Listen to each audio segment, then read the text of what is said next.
पार्टीचे कार्याध्यक्ष जे.पी. नड्डाजी, आमच्या पार्टीचे अध्यक्ष श्री विनय तेंडुलकर, आमचे नेते आणि आयुष मंत्री श्रीपाद भाऊ नाईक, उपमुख्यमंत्री बाबू कवळेकर, बाबू आजगावकर, व्यासपीठाचे असलेले सगळे मंत्रीगण, सगळे आमदार, पार्टीचे सगळे पदाधिकारी, माझ्या समोर उपस्थित असलेले सगळे पत्रकार भाव आणि गोंयभरच्यान आयिल्ल्या तमाम देशप्रेमी नागरिक भाव आणि भयणांनो, तुमकां मना काळजांतल्यान नमस्कार करता। आज पयलेच फावटी सीए सपोर्ट करपी येदी व्हडली रॅलीक मनोहरभाई पर्रीकर आमच्यात ना आनी येदी व्हडली जबाबदारी आमचेर कितें टेन्शन आशिल्लें, बट तुमी सगळ्यांनी म्हणजे म्हाजेर आनी पार्टीचेर जो आशिर्वाद दाखयलो आनी मनोहरभाईचेर जो प्रेम दाखयलो, म्हाका दिसता त्या खातीर परत एकदा तुमकां सगळ्यांक नमस्कार करता आणि खरोखरच मना काळजांतल्यान तुमचे धन्यवादय म्हणटा।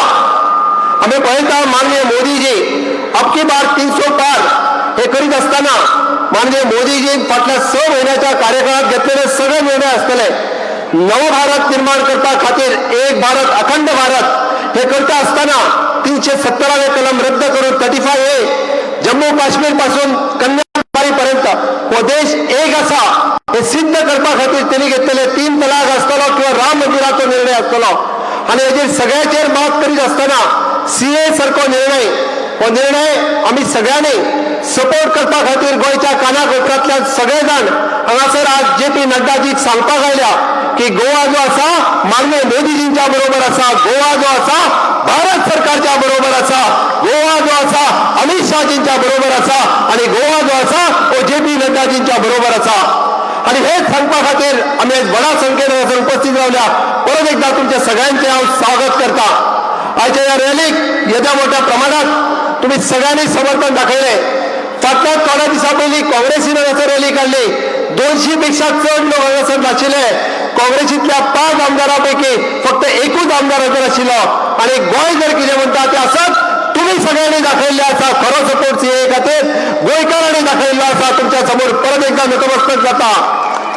म्हाका दिसता आमच्या हांगासर आशिल्ल्या मायनॉरिटी भावांक, क्रिस्तांव भावांक बेश्टोवपाचो प्रयत्न काही लोक करता, पण आयच्या या विराट सभेंतल्यान तुम्ही सगळ्यांनी सिद्ध करून दिल्ले आसा गोंयांत असलेले हिंदू आसतले, मुस्लिम आसतले, ख्रिश्चन आसतले हे सगळे जाण भारत सरकाराक सपोर्ट करता, हे सगळे जाण सीए सपोर्ट करता।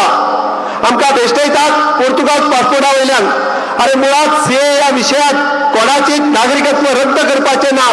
सीए हो विषय जो आसा हो पाकिस्तान, अफगाणिस्तान आणि बांगलादेशाच्या पुरतो मर्यादीत आसा। आमकां पोर्तुगालचो पासपोर्ट ज्यांच्याकडे आसा तांकां भंय घालपाचो प्रयत्न करता।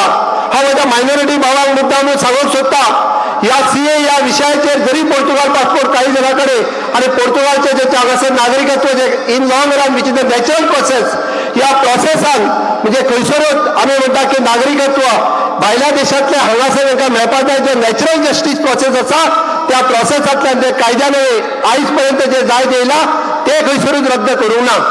त्या खातीर म्हाका दिसता मायनॉरिटीक भेश्टोवपाचो विशय बंद करपाक जाय। गोंय जे आसा ते एकमेव राज्य आसा जे युनिफॉर्म सिव्हिल कोड फॉलो करता, त्या खातीर तांकां अभिमान आसपाक जाय आनी अभिमानान आमी सांगपाक जाय ह्या पुराय देशांतले पयलीं पासून आशिल्ले गोंय हे एकमेव राज्य ज्याचा हिंदू आसतलो, मुस्लिम आसतलो, ख्रिश्चन आसतलो सगळे सद्भावान रावता आणि हाज्याय फुडें अशाच पद्दतीन सद्भावान आमी रावतले। आणि हे सगळे सांगपा खातीर आमकां परत एकदा ही युनिटी, ही ताकद आमकां माननीय मोदीजींच्या पर्यंत पावोवपाक जाय।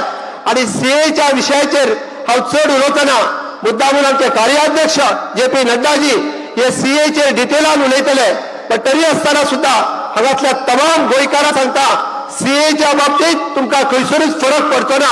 आणि सीएच्या बाबतीत कन्फ्युजन करताना मागीर एनआरसी आसतलो, एनआरपी आसतलो, हाजेर काही लोक कन्फ्युजन हे लोकां मदीं क्रिएट करतात, पण आमी विशय समजून घेवप अत्यंत गरजेचो आसा। आज जो विषय चल्ला वो फक्त सीएचो चल्ला, एनआरसीच्या बाबतीत विषय चलोवंक ना।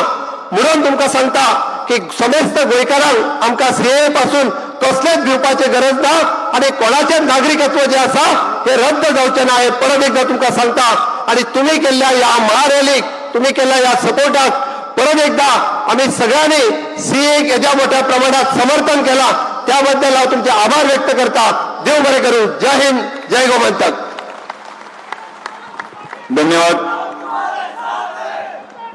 भारतीय जनता पार्टीचे भाजपाचे कार्यकारी अध्यक्ष श्री जे.पी. नड्डाजी आमकां आता संबोधित करतले. ताचे पयलीं सगळ्यांनी घोषणा दिवन हात वयर काडून आमचो सपोर्ट तांकां दाखोवन दिवया. We support, we support, we support. आज के इस विशाल जनसभा में उपस्थित हमारे गोवा के यशस्वी मुख्यमंत्री, लोकप्रिय मुख्यमंत्री डॉक्टर प्रमोद सावंत जी, हमारे गोवा के जुझारू, संवेदनशील और कर्मशील अध्यक्ष श्री विनय तेंदुलकर जी, संसद में मेरे साथी और भारत सरकार में वरिष्ठ मंत्री जिनके साथ मुझे स्वास्थ्य में काम करने का मौका मिला, ऐसे हमारे Shripad Yesso Naik ji, Shri Manohar Babu ji, honourable deputy chief minister Shri Chandrakant Kavlekar ji, honourable deputy chief minister Shri Mohan Godinho, honourable minister Shri Vishwajit P Rane ji, honourable minister Milind Naik ji, यहाँ के प्रशासन में मंत्री नीलेश जी, श्री दीपक प्रभु पाउस्कर जी, माइकल लोबो जी, हमारे Jennifer ji, honourable minister Shrimati Jennifer honourable minister, Shri Philip Rodrigues, ये भी हमारे मंत्री, राजेश पाटनेकर जी, ऑनरेबल स्पीकर, और श्री फर्नांडिस जी, ऑनरेबल डिप्टी स्पीकर, सम्मानित मंच और यहां पंजिम में एकत्र आए गोवा के विभिन्न क्षेत्रों से इतनी बड़ी संख्या में आए हुए हमारी देवियों और सज्जनों, मेरे नौजवान मित्र और मीडिया के मेरे साथी, प्रिंट मीडिया, इलेक्ट्रॉनिक मीडिया के साथी, आज ये जन जागरण अभियान में जब मैं इतनी बड़ी संख्या देखता हूं तो यह मुझे स्पष्ट हो जाता है कि गोवा की जनता, गोवा के आवाम, गोवा के लोग देश हित में हमेशा जागृत रहते हैं और वो जागरण की अवस्था हमको देखने को मिलती है. मैं चाहूंगा कि मीडिया वाले अपना कैमरा पीछे भी घुमा कर एक बार देख लें और दिखा दें. मैं इसलिए कह रहा हूं कि कई लोगों को इंडिया और भारत देखने में अंतर समझ में नहीं आता. जब हम सुपरफिशियल तौर पर देखते हैं तो हमको वो नजर आते हैं जो भारत की गलत तस्वीर सामने लाने का प्रयास करते हैं. लेकिन जब हम गहराई में जाते हैं, सच्चाई को भांपने का प्रयास करते हैं, तो हमको भारत की तस्वीर दिखती है और गोवा की तस्वीर दिखती है जो ये संख्या इसको बताती है. मित्रों, आपने मई महीने में अपनी ही उंगली से कमल का निशान पर बटन दबाकर आदरणीय मोदी जी को 303 सांसद जीत करके दिए थे. आपकी उंगली की वो ताकत थी. उस ताकत से मोदी जी को जो अपार प्यार मिला, अपार आशीर्वाद मिला, अपार समर्थन मिला, उसी समर्थन को लेकर पिछले चंद महीनों में उन्होंने वो प्रमुख फैसले लिए जिसके बारे में हम कभी सोच भी नहीं सकते थे. उन्होंने वो फैसले लिए जो 70 साल से लटके हुए थे. कोई राजनीतिक ताकत हिम्मत नहीं करता था. हमें याद है, यहां भी बैठे बहुत लोग जानते होंगे, हम सब कहा करते थे एक देश में दो निशान, दो विधान, दो संविधान, दो प्रधान नहीं चलेंगे. बहुत से लोग मंच पर हैं और नीचे हैं जो जिनके एक समय में दाढ़ी सफेद काली थी, बाल काले थे, वो सफेद हो गए। यही नारा लगाते लगाते जवानी से बुढ़ापे की ओर पहुंच गए। लेकिन कभी सोचा नहीं था कि धारा 370 को हम धाराशाही करेंगे। लेकिन आपने भी अगर यहां से श्रीपाद नायक को भेजा तो उसने भी अपनी उंगली से धारा 370 को समाप्त करने को, धाराशाही करने के लिए अपनी उंगली दबाई और धारा 370 समाप्त हो गया। मित्रों, हम लोगों को गलतफहमी होती है। गलतफहमी यह होती है कि शायद धारा 370 हटाने के बाद सारा भारत खुश है और कुछ आवाजें जम्मू कश्मीर में, कश्मीर की घाटी में उठती हैं। मित्रों, मैं हिमाचल का रहने वाला हूं, कश्मीर मेरा पड़ोसी है, मैं कश्मीर का प्रभारी भी रहा हूं, मुझे कश्मीर बहुत अच्छे से मालूम है। कश्मीर के लोग धारा 370 हटने के बाद खुश हैं, नाराज हैं तो वहां के चंद नेता जो धारा 370 का लाभ उठा करके अपनी गोटियां सेट करते थे और अपनी राजनीति चमकाते थे और अपना हलवा मांडा का इंतजाम करते थे। मैं पूरी जिम्मेवारी के साथ कह रहा हूं, आप लोगों को मालूम नहीं होगा कि आज तक धारा 370 के कारण वहां ट्राइबल्स को, आदिवासी को पॉलिटिकल रिजर्वेशन नहीं था। जम्मू में कोई भी, जम्मू कश्मीर में कोई भी लोकसभा की सीट ट्राइबल नहीं है। हालांकि सारा लद्दाख ट्राइबल है। पुंछ में रहने वाला गुर्जर और बकरवाल जो मुसलमान है, देशभक्त है, भारत के बॉर्डर पर, भारत की सीमा पर भारत के सेना के साथ रक्षा में लगता है, वह मुसलमान, गुर्जर और बकरवाल वो ट्राइबल है, लेकिन उसको ट्राइबल की सीट, पॉलिटिकल रिजर्वेशन विधानसभा न लोकसभा में थी। मोदी जी ने धारा 370 समाप्त किया, 35A को हटा दिया। अब वहां डीलिमिटेशन होगी, परिसीमन होगी और पहली बार लोकसभा में ट्राइबल नेता वहां से चुन के लोकसभा में जाएगा और विधानसभा में पहुंचेगा। यह परिस्थिति आएगी। आपको शायद मालूम नहीं होगा, 1947 में जो लोग पाकिस्तान से अपनी जान बचा करके भारत आए और सारे भारत में बस गए, उनको भारत का सारा अधिकार मिल गया। लेकिन जो लोग जम्मू कश्मीर में बस गए, उनको वोट देने का भी अधिकार नहीं मिला, ये धारा 370 के कारण। इस देश में वेस्ट पाकिस्तान से आए हुए डॉक्टर मनमोहन सिंह भारत के प्रधानमंत्री बन गए, इंद्र कुमार गुजराल भारत के प्रधानमंत्री बन गए, श्रद्धेय अडवाणी जी भारत के उप प्रधानमंत्री बन गए। सभी पश्चिम पाकिस्तान से आए थे। लेकिन जम्मू कश्मीर में रहने वाला रेफ्यूजी काउंसिलर भी नहीं बन सका, 70 साल में। He did not have the political right to vote and stand. यह था धारा 370। इसलिए आज खुश है जम्मू के लोग, इसलिए खुश है कश्मीर के लोग कि पहली बार अब चुनाव होगा और पाकिस्तान से आया हुआ रेफ्यूजी जो भारत का नागरिक है, वो काउंसिलर भी बनेगा, वो MLA भी बनेगा, वो MP भी बनेगा। यह परिस्थिति आकर के आपको जान करके शायद मालूम नहीं होगा कि वहां की बहनें अगर किसी नॉन रेजिडेंट के साथ शादी कर ले, जिनके पास स्टेटहुड का डोमिसाइल नहीं है, तो वह संपत्ति से वंचित हो जाती थी। हाई कोर्ट ने फैसला किया कि नहीं, ऐसा नहीं होगा।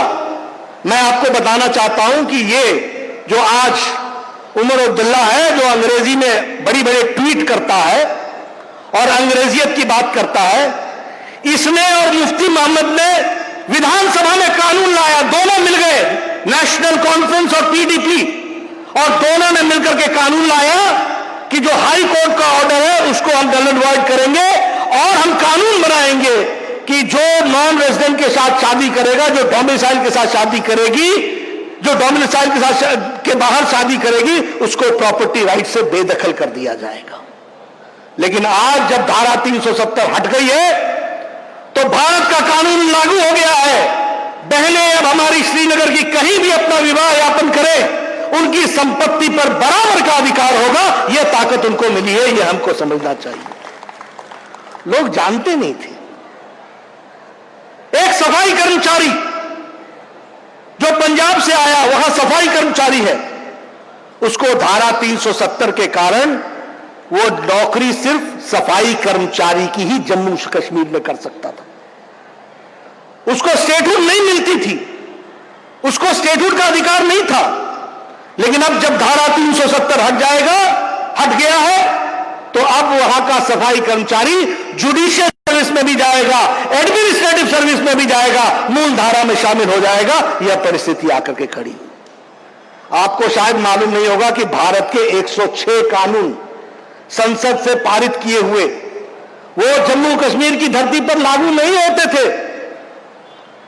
प्रिवेंशन ऑफ करप्शन एक्ट, भ्रष्टाचार विरोधी कानून, यह वहां लागू नहीं होता था, इसलिए वहां के नेता मौज मारते थे। भारत सरकार पैसा दे जाए, वो हलवा मांडा खाते रहे, कोई ऑडिट नहीं, कोई इंक्वायरी नहीं। अब धारा 370 हटी है, अब इंक्वायरी होगी, या तो नेता जेल में होंगे या बेल पर होंगे। यह परिस्थिति आकर के खड़ी होगी। आपको मालूम नहीं, ये जो महिलाओं के बारे में चर्चा करने वाले लोग हैं, उनको मालूम है वहां वायलेंस, डोमेस्टिक वायलेंस के अगेंस्ट का एक्ट लागू नहीं था। महिलाओं का उत्पीड़न होता था।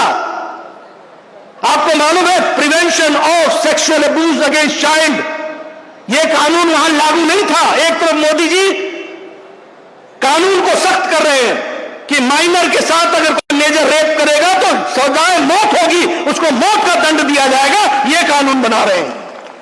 और वहां POCSO, prevention against sexual abuse against children, यह लागू नहीं था, अब लागू होगा धारा 370 हटने के बाद। इसलिए यह ध्यान में रहे कि आप तो खुश हैं ही, जम्मू कश्मीर की जनता जो पिस रही थी वो आज खुश है। इस बात को हमको समझना चाहिए, क्योंकि उनको मूल धारा में शामिल होने का मौका मिला है।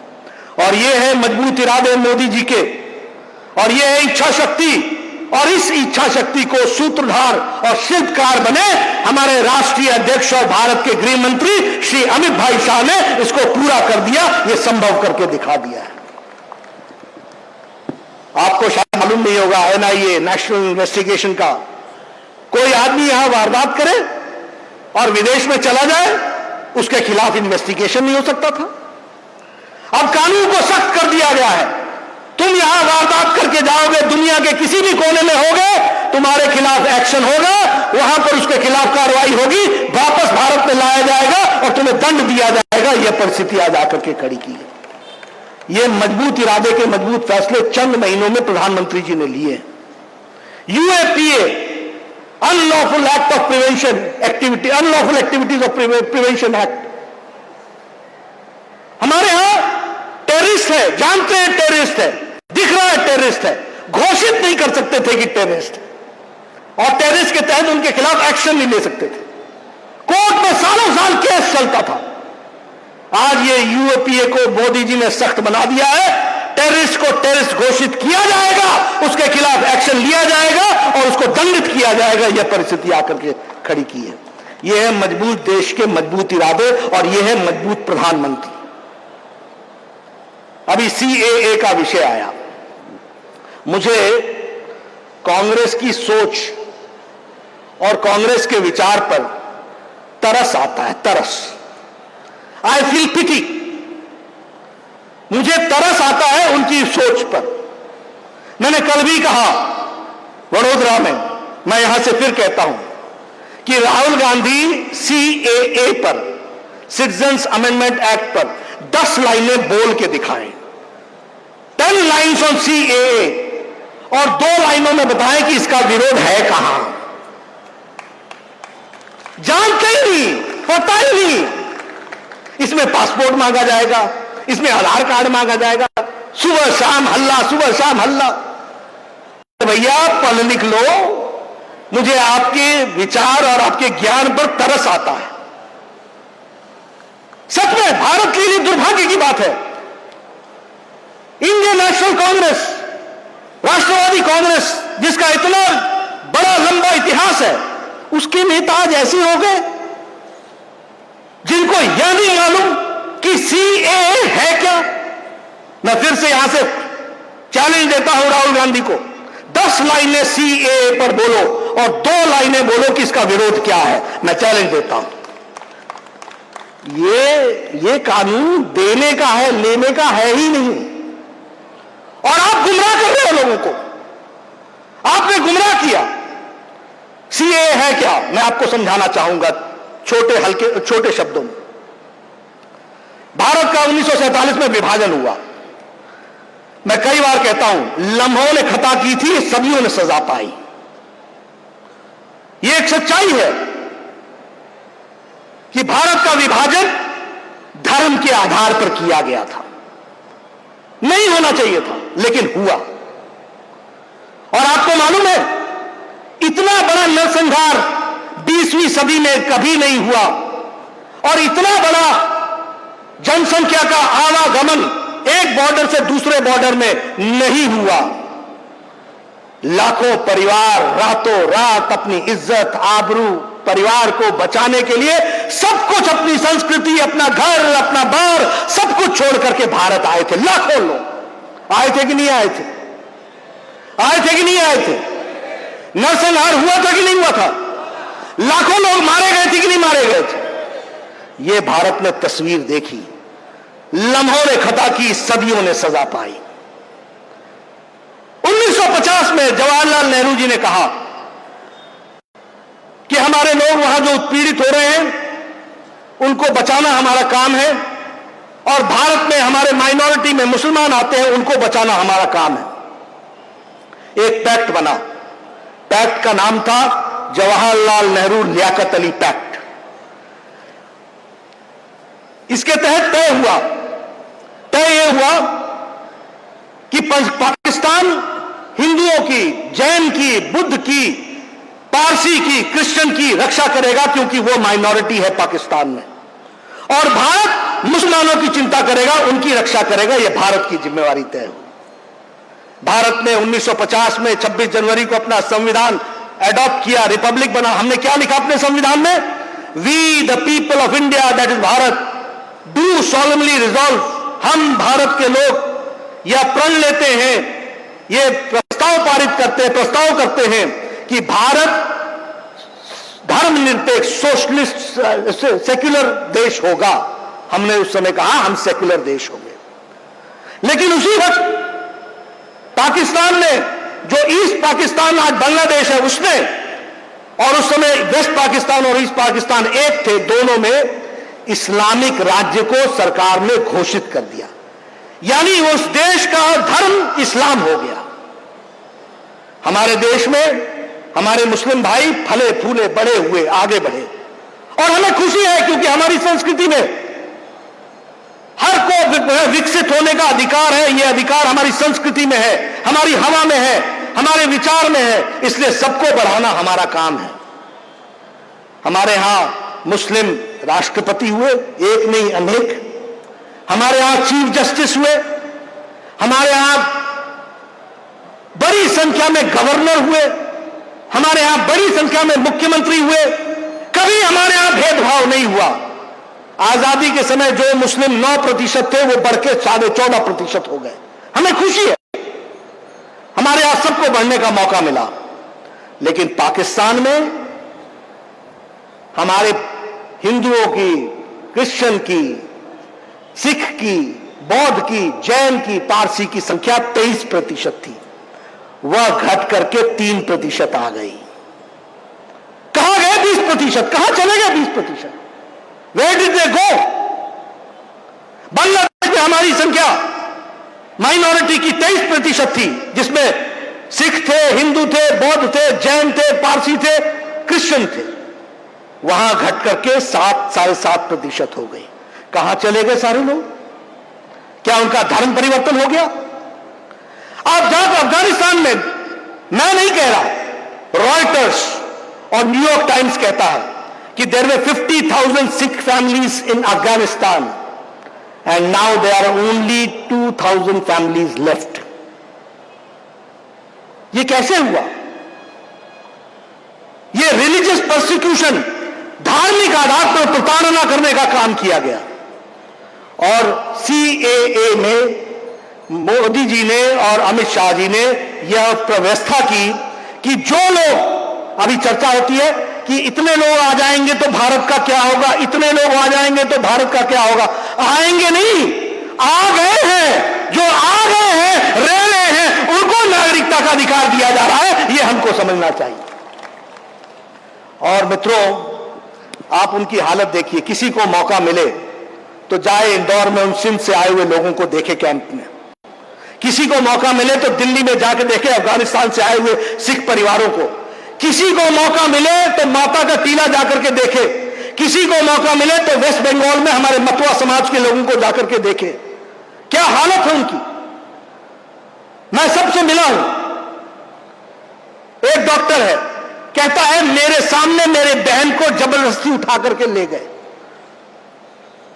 और जबरदस्ती उसकी शादी कराई गई। उसकी शादी कराई गई, उससे जो दुगनी उम्र का व्यक्ति था उसके साथ शादी कराई गई। और मुझे कहा गया कि तुम भी इस्लाम ज्वाइन कर लो वरना तुम्हारे को रहने की खैर नहीं। वो पुलिस स्टेशन गया। पुलिस स्टेशन ने कहा कि क्योंकि तुम हिंदू हो, ये इस्लामिक स्टेट है, इसलिए मैं मुकदमा दर्ज नहीं करता। बड़े मुश्किल से किसी तरीके से अपनी बहन को छुड़ा करके वो इंदौर आया। वो अपनी गाथा सुना रहा था। हमारे सिख भाई रातों रात अफगानिस्तान से आए। और सबसे बड़ी बात मैं कहना चाहता हूं, आज हमारे दलित नेता, हरिजन नेता आज वो सीए के विरोध में खड़े हैं। मैं उनको भी कहता हूं, अपनी मति को सुधारो। मति मतलब बुद्धि को सुधारो, समझो। आपको मालूम है जो लोग आए हैं वो कौन है? 70 से 80% दलित भाई हैं, पीड़ित हैं बेचारे। मैं नाम लेके बोलता हूं, मतुआ समाज वेस्ट बंगाल में आया है, राजवंशी समाज वेस्ट बंगाल में आया है, मेघवाल समाज राजस्थान में आया है। ये सब बेचारे दलित हैं, पीड़ित हैं, उपेक्षित हैं। इनको मुख्य धारा में शामिल करना है। और आएंगे नहीं, आ चुके हैं। जो लोग 2014 के 31 दिसंबर तक आ गए हैं उनको हम नागरिकता का अधिकार दे रहे हैं। यह बात उसमें से निकल करके आती है। और मैं स्वास्थ्य मंत्री था, गुजरात से डॉक्टर आए, 54 साल 55 साल, वो पाकिस्तान में उन्होंने डिग्री ली थी। वो प्रैक्टिस नहीं कर सकते थे भारत में। क्यों? क्योंकि भारत का कानून अलाउ नहीं करता है कि पाकिस्तान से मेडिकल का सर्टिफिकेट लेके आके यहां प्रैक्टिस करो। मैं मंत्री होने के बावजूद भी मैं उनको नहीं दे पाता था। लेकिन आज मोदी जी ने जब ये सिटीजनशिप एक्ट लाया है तो अब उनको अधिकार होगा, उनकी डिग्री को हम रिकॉग्नाइज करेंगे और वो डॉक्टर के रूप में यहां पर काम कर सकेंगे। यह परिस्थिति आकर के खड़ी हो।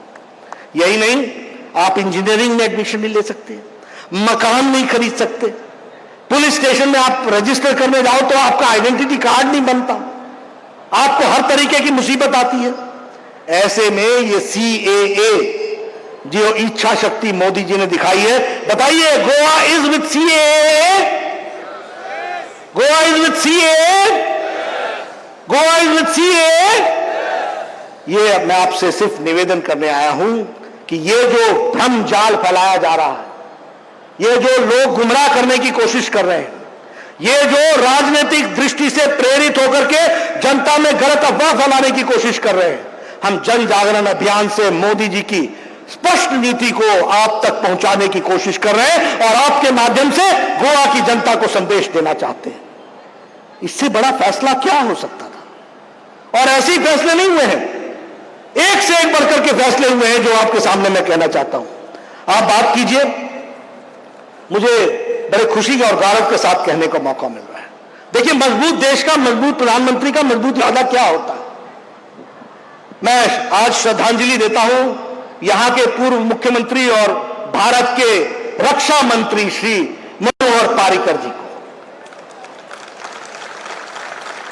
आपको मालूम है उन्होंने कितना बड़ा काम किया मोदी जी के नेतृत्व में। 10 साल यूपीए ने एक भी रक्षा में अपने शस्त्रों को बढ़ाने के लिए एक भी काम नहीं किया था।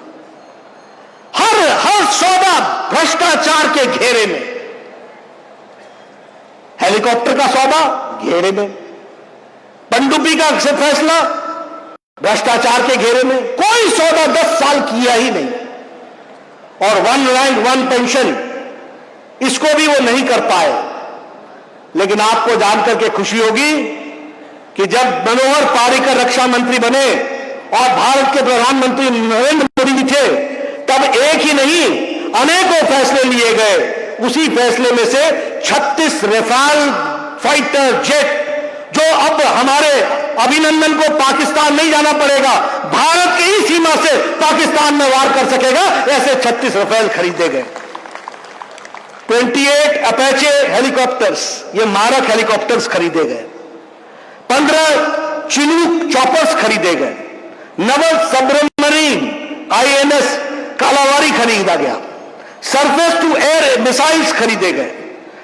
1.86 लाख बुलेट प्रूफ जैकेट्स खरीदे गए। इस देश में 10 साल तक बुलेट प्रूफ जैकेट ही नहीं खरीदा गया था। और आज आपके मनोहर पारिकर जी के नेतृत्व में और मोदी जी के नेतृत्व में देश के प्रधानमंत्री के रूप में जो उन्होंने फैसले लिए, आज बुलेट प्रूफ जैकेट 1,86,000 तो खरीदे ही खरीदे। अब बुलेट प्रूफ जैकेट भारत आयात नहीं कर रहा है, निर्यात कर रहा है, एक्सपोर्ट कर रहा है। इस तरीके की परिस्थिति आकर के खड़ी हुई। आपको जानकर के बड़ा आश्चर्य होगा कि हमारे 83 तेजस फाइटर्स जो मिग को रिप्लेस करेंगे, वो अभी अपने उसमें है। 7 सबमरीन्स जिसमें न्यूक्लियर पावर होगी, यह ताकत आई है। OROP 1 रैंक 1 पेंशन 1972 का फैसला चल रहा था, कोई इसका फैसला नहीं कर पाया था। लेकिन मनोहर पारिकर जी जब रक्षा मंत्री थे, प्रधानमंत्री जी के आदेशानुसार 1 रैंक 1 पेंशन लागू कर दिया गया। 20,000 करोड़ रुपए फौजियों के घर तक पहुंचा दिया गया और एक भी केस पेंडिंग नहीं रखा है। यह परिस्थिति ला करके खड़ी की। एक पर एक काम हुए। अगर हम बात करें, क्या यह सच्चाई नहीं है कि दुनिया में भारत की स्थिति में बहुत बड़ा उछाल आया है? दुनिया में भारत का इमेज बढ़ा है कि नहीं बढ़ा है? बढ़ा है कि नहीं बढ़ा है? कभी आपने सोचा था कि भारत का प्रधानमंत्री अमेरिका जाएगा ह्यूस्टन में और उनके साथ सारे प्रोटोकॉल तोड़कर अमेरिका का राष्ट्रपति उनके फंक्शन में आएगा और फंक्शन में नहीं आएगा, मोदी जी हाथ पकड़ के सारा स्टेडियम घुमाएंगे और वो घूमेगा साथ साथ और वो साथ देगा? इस तरीके की परिस्थिति है। ये भारत के लाखों लोगों को सम्मान है जो मोदी जी ने दिलाया है और जिसको स्वीकार किया है डोनाल्ड ट्रंप ने। इस बात को भी समझना चाहिए। क्या कहा उसने अपने भाषण में? Modi is like the father of the country. Modi देश के पिता के तुल्य है। Before I heard that there was not a fight in India, but under Modi's leadership India is united and strong. ये कहा गया। और आप देखिए, अमेरिका और चाइना की नहीं बनती। भारत के प्रधानमंत्री अमेरिका से लौट के आते हैं और अगले सप्ताह महाबलीपुरम में चीन का राष्ट्रीय अध्यक्ष आता है और वो मोदी जी के साथ मिलता है और इस तरीके की योजना बनकर के दोनों जुड़ते हैं। भारत और चीन में संबंध नहीं, कम में खटास, लेकिन भारत के साथ दोनों दोस्ती करना चाहते हैं। जापान दोस्ती करना चाहता है, सऊदी अरेबिया और ईरान में दोस्ती नहीं, लेकिन दोनों हमारे साथ आना चाहते हैं। यह है मोदी जी का व्यक्तित्व और यह है आपकी उंगली में ताकत। जब आप कमल का निशान दबाते हो तो भारत की तस्वीर मोदी जी बदल डालते हैं। यह बात हमको समझने की जरूरत है। मैं स्वास्थ्य मंत्री था। मैं 14 से लेकर के 19 की मई तक स्वास्थ्य मंत्री रहा। जब मैं 14 में वर्ल्ड हेल्थ असेंबली में गया तो भारत इंडिया लिखा होता आई, तो वर्ल्ड हेल्थ असेंबली में आई बिल्कुल पीछे पड़ता है, क्योंकि ABCD से शुरू होता है, आई पीछे पड़ता है। तो इंडिया जहां लिखा होता था वहां मैं बैठता था, पीछे हमारा स्थान था। जब मोदी जी ने आयुष्मान भारत दिया, जिसमें 55 करोड़ लोगों को 5 लाख रुपए सालाना का कवर दिया, तो वर्ल्ड हेल्थ असेंबली के डायरेक्टर जनरल डॉक्टर टेड्रोस ने कहा, mister Nadda from India, where are you? Please come forward and tell the world what Modi has done through Ayushman Bharat. दुनिया जानना चाहती है। यह है फर्क। और क्या किया उन्होंने? दुनिया का लक्ष्य है कि 1 अरब लोगों को हम हेल्थ केयर के लिए, उनको स्वास्थ्य सुविधाओं के लिए उनकी आर्थिक मदद करेंगे। मोदी जी ने इस 1 अरब में 55 करोड़ लोगों को दे दिया, यानी भारत ने अपने आधे से ज्यादा हिस्सेदारी निभा दी है। यह हम आपको बताना चाहते हैं। और कौन आ रहा है आयुष्मान भारत में?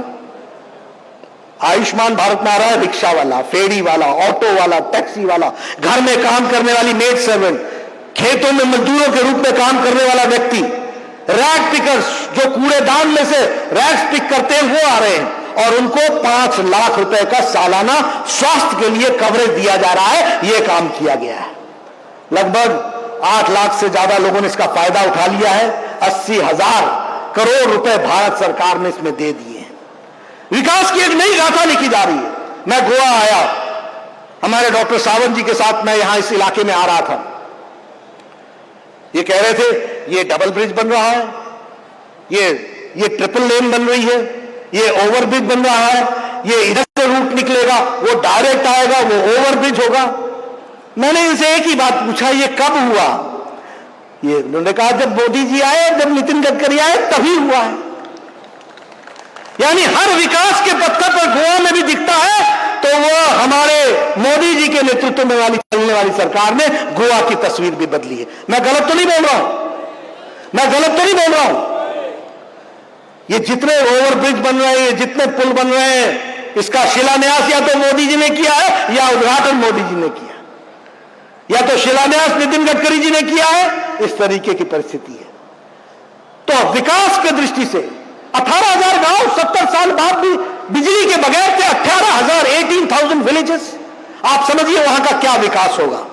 मोदी जी ने 2 साल के अंदर 18,000 विलेज को पूरा का पूरा जोड़ दिया। यह हमको समझना चाहिए। आपको मालूम है कि प्रधानमंत्री जी ने पिछले 6 सालों में विकास के लिए 51 लाख हजार करोड़ यह खर्च किया है विकास के लिए। और अब 102 परसों निर्मला सीतारमण जी ने क्लियर किया, आने वाले 5 सालों में इंफ्रास्ट्रक्चर के डेवलपमेंट के लिए 102 trillion rupees will be spent for infrastructure. इस तरीके का हम लोगों ने विचार रखा है और इसका काम किया है। 102 ट्रिलियन रुपीज। इसलिए विकास की एक नई गाथा लिखी जा रही है। सीएए के माध्यम से हमारी कोशिश है कि हम उन लोगों को राहत दें जो हमारे देश में रह रहे हैं लेकिन उनको अधिकार नहीं है। उनका समर्थन करना आपकी और हमारी जिम्मेवारी है। वो कहां जाएंगे? एक और भी प्रश्न आता है कि आपने इसमें मुस्लिम क्यों नहीं जोड़ लिए? अरे बुद्धि के मालिक, क्या बंद बुद्धि पाई है? पाकिस्तान में मुस्लिम मेजॉरिटी में है या माइनॉरिटी में है? मुस्लिम मेजॉरिटी में है कि माइनॉरिटी में है? इस्लामिक देश पाकिस्तान है कि नहीं है? बांग्लादेश इस्लामिक देश है कि नहीं? तो उनका रिलीजियस प्रोसिक्यूशन कैसे होगा? उनकी धार्मिक प्रताड़ना कैसे होगी? प्रताड़ना तो हिंदुओं की हो रही है, बौद्ध की हो रही है, जैन की हो रही है, पारसी की हो रही है, क्रिश्चियन की हो रही है। उनको हम रक्षा दे रहे हैं जो भारत में आए हैं। और जब जब मुस्लिम लोग पाकिस्तान से दुखी होकर के भारत में आए हैं तो उनको अलग से सिटीजनशिप दिया गया है। भारत मानवतावादी है, मानवता से जुड़ता है। बहुत से ऐसे लोग हैं, बहुत से ऐसे कलाकार हैं जिनको पाकिस्तान में रहना नहीं था, उनको भारत में नागरिकता दी है। और आगे भी ऐसी बात आएगी तो भारत हमेशा संवेदनशील रहता है। लेकिन जो हमारे यहां प्रताड़ित होकर के आए हैं वो कहां जाएंगे बेचारे? वो हमारे हैं, वो क्योंकि वो धार्मिक आधार पर उनकी प्रताड़ना हुई है। उनका रक्षक होगा तो भारत होगा, उनका रक्षक होगा तो नरेंद्र मोदी जी होंगे। ये हमको ध्यान में रखना चाहिए, ये हम करना चाहते हैं। आप सबका सहयोग मिलेगा, मिलेगा कि नहीं मिलेगा? मिलेगा कि नहीं मिलेगा? Do you all support CAA? अगर आप सपोर्ट करते हैं तो अपना अपना मोबाइल निकालिए, टॉर्च मत जलाइए, नया काम दूंगा। मोबाइल निकाल लिया, आप डायल कीजिए 886662, फिर से कीजिए 886662 और इसको डायल कीजिए, रिंग आएगी, फिर अपने आप कट जाएगा। आपका वी सपोर्ट CAA इसमें दर्ज हो जाएगा, ये मैं आपको बताना चाहता हूं। आपने दबाया, रिंग आई, आ गई, तो you have all supported CAA। आगे जाकर के सबको ये नंबर बता दीजिए 8866288662। आपने मेरी बात सुनी। मैं गोवा की जनता को बहुत धन्यवाद देता हूं कि आपने पहले तो इतना बढ़िया आज शानदार प्रदर्शन किया और उस शानदार प्रदर्शन के बाद यह जनसभा जो आपने आज इसमें शामिल हुए, इसके लिए बहुत बहुत धन्यवाद। जय भारत, जय गोवा। सगळ्यांचे धन्यवाद। या सभे खातीर ज्यांचे ज्यांचे मार्गदर्शन आमकां लागले सगळ्यांचे आमी धन्यवाद करतात। पत्रकार, पोलीस आणि हांगसर सगळे कार्यकर्त्यांचे एका वाक्यान जाहीरपणे धन्यवाद करून ही बैठक हांगा सोंपली अशी जाहीर करता। भारत माता की, भारतीय जनता